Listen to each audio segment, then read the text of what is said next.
نحمدہ ونصلی علی رسولہ الکریم اما بعد بسم اللہ الرحمن الرحیم السلام علیکم ورحمۃ اللہ وبرکاتہ۔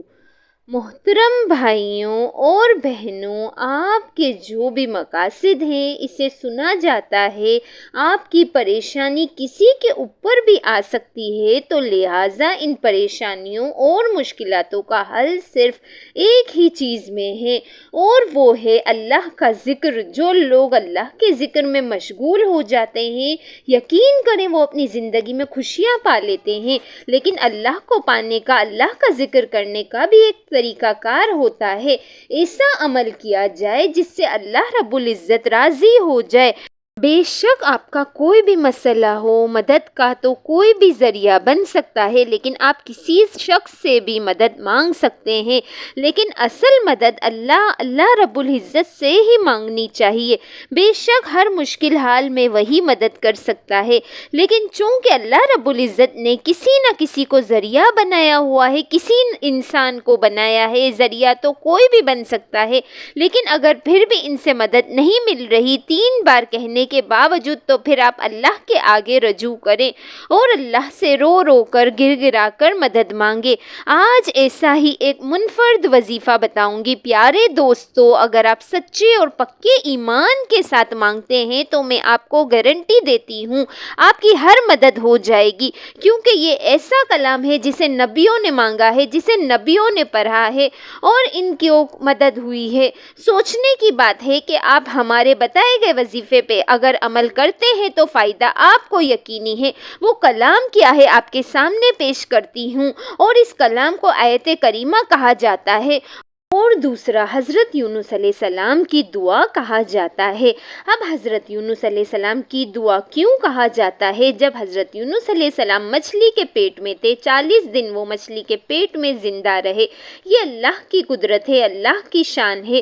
تو ان 40 دنوں میں حضرت یونس علیہ السلام نے اللہ سے یہ آیت مبارکہ پڑھ کر دعا کی، اور یہ آیت مبارکہ حضرت یونس علیہ السلام کی دعا بھی اسی لیے کہا جاتی ہے کیونکہ حضرت یونس علیہ السلام نے یہ کلمات پڑھے تھے، تو لہٰذا ایسے کلمات جنہوں نبیوں نے مشکلات میں پڑھا تو آپ کے لیے یہ فائدہ مند کیوں نہیں ہوں گے؟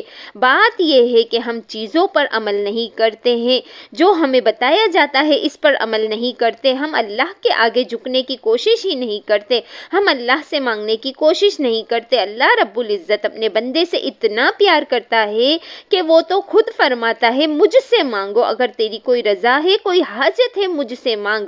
اب یہ وظیفہ آپ کیسے کریں گے؟ اگر آپ کی بڑی سے بڑی کوئی حاجت ہے، تہجد کا ٹائم بہت بہترین وقت ہے، اگر آپ اٹھ سکے تو آپ نے یہ عمل لازمی کر لینا ہے۔ تہجد کے ٹائم آپ نے اٹھنا ہے، اور یہ ایسا وقت ہے جس میں اللہ رب العزت خود اپنے بندے سے پوچھ رہا ہوتا ہے کہ تیری کوئی حاجت ہے، تیری کوئی مراد ہے، تیرا کوئی مقصد ہے تو مجھے بتا، تیرے اس مقصد کو پورا کر دوں۔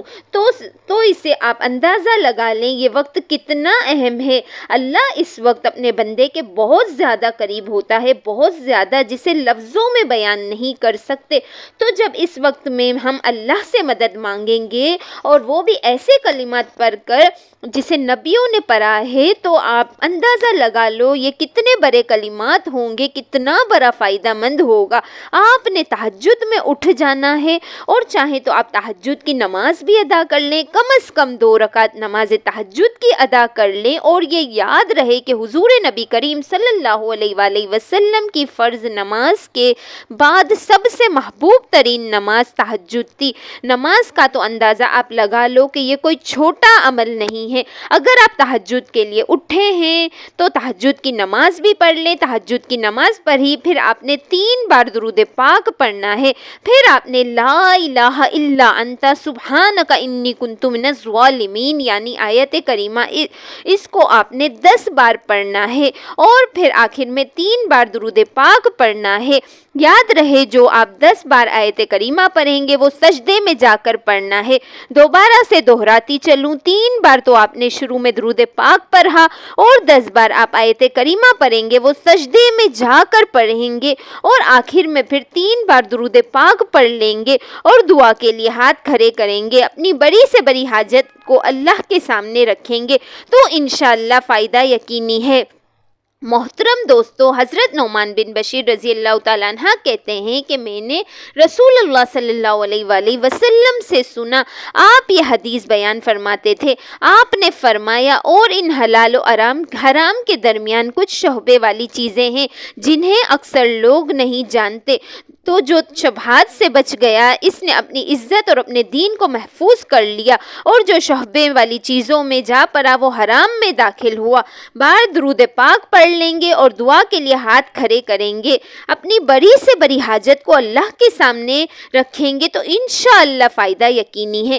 دعا ہے کہ اللہ تعالیٰ میرا سنانا قبول فرمائے، آمین ثم آمین۔ تمام دوستوں سے گزارش ہے کہ نیچے کمنٹ میں اللہ ضرور لکھیں۔ اللہ حافظ۔